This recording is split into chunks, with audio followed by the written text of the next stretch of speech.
தமிழ்நாட்டு மக்கள் உணர வேண்டியது, தெரிய வேண்டியது. இன்றைக்கி தமிழ்நாட்டில் மிகப்பெரிய சமூக குற்றங்கள் நடப்பதற்கு காரணம் தமிழ்நாடுடைய அரசு கவனக்குறைவுதான் மிகப்பெரிய காரணம். அதிகமான சமூக சிறு பிரச்சனைகள் நடப்பது, நிறைய பேர் இந்த சமூக தவறுகளை செய்வதற்கு ஒரு சிறு பகுதி, இப்போது 3 பங்கில் 1 பங்கு சிறார்கள்னு சொல்லப்படக்கூடிய சென்னையில் இருக்கக்கூடியவங்க, வேலூரில் இருக்கக்கூடியவங்க, இப்படி பெரிய பெரிய நகரங்களில் இருப்பாங்க. அவங்களுக்கு பெற்ற தாய் தகப்பன் யார் அப்படின்னு தெரியாது. அவங்களுக்கு உண்மையிலே பெற்ற தாய் தகப்பன் இல்லையா? ஏன் அப்படி இருக்காங்கன்னு சிந்திச்சிருக்கீங்களா?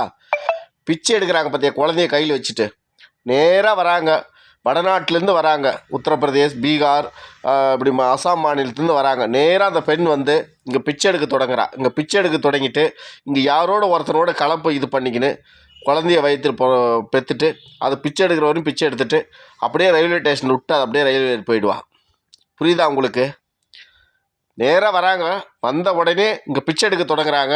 பிச்சை எடுத்துகிட்டு இங்கே பிச்சை எடுக்கிறவங்களோட பழக்கம் பண்ணிக்கின்னு யாரோட ஒருத்தரோட படுத்து குழந்தைய பெற்றுட்டு அந்த குழந்தைய அப்படியே ரயில்வே ஸ்டேஷனில் விட்டுட்டு, அது குழந்தை நல்லா வளர்ந்த ஆளாகி ஓரளவுக்கு கையேந்திர அளவுக்கு தெரிஞ்சிடுச்சுன்னா அந்த காசு எவ்வளோ சேருதோ அதெல்லாம் அமுச்சிடுவாங்க. அமுச்சிட்டு அப்படியே ட்ரெயின் ஏரியா போயிடுவான். அந்த குழந்தை அப்படியே சிறாள் மாதிரி அங்கேயே நின்று கத்தி அழுது அப்படியே இருக்கும். அதுக்கு பிற்காலத்தில் சமூகத்தில் எந்த அந்தஸ்தும் இல்லாமல் அனாதையாக இருந்துன்னு இப்போ திருடுவதுக்கு, கொள்ளடிப்பதுக்கு, கொலை பண்ணுவதுக்கு மிகப்பெரிய உறுதுணையாக வந்துடுது. தயவுசெய்து இது சிறார்கள் அப்படின்றவங்க யார் என்னன்னு, இந்த பிச்சை எடுக்கிறவங்கள வடநாட்டிலேருந்து வரவங்கள பிடிச்சி கைது பண்ணி ஜெயிலில் போடுங்க.